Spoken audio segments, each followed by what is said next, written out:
حضرت علی رضی اللہ عنہ نے فرمایا، جھوٹا ہلاکت میں مبتلا ہے اور جو اس سے دور رہا وہ نجات پا گیا۔ دانائی سے تمام کاموں کو درست کیا جا سکتا ہے اور جہالت سے ہر طرح کی برائی پیدا ہوتی ہے۔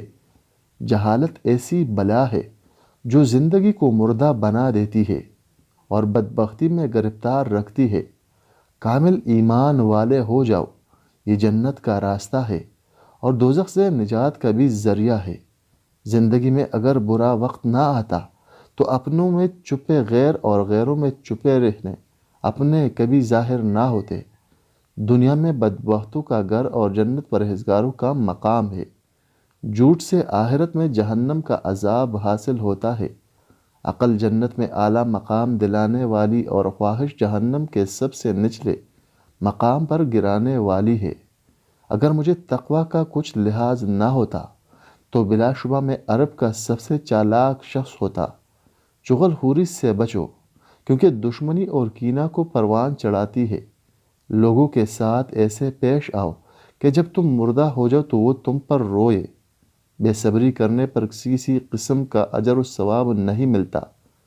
جس کے پاس کوئی عمل خیر نہیں، اس کے لیے کچھ ثواب نہیں۔ اپنی آخرت کی اصلاح کی کوشش کرو اور جہاد کو لازم پکڑو۔ اگر تم جہاد میں دنیا کی تلوار کے خوف سے بھاگ جاؤ تو آخرت کی تلوار سے کبھی بچ نہیں سکو گے۔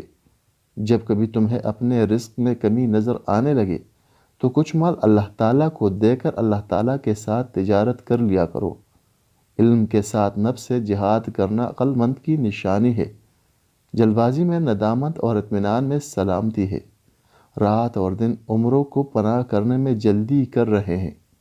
جھوٹ سے بچو، بلا شبہ یہ ایمان سے دور کرنے والی ہے۔ جھوٹ سے آخرت میں جہنم کا عذاب حاصل ہوتا ہے۔ جاہل کو جب بھی عمدہ نعمت ملتی ہے تو وہ اس سے خرابی اور برائی میں ترقی کرتا ہے۔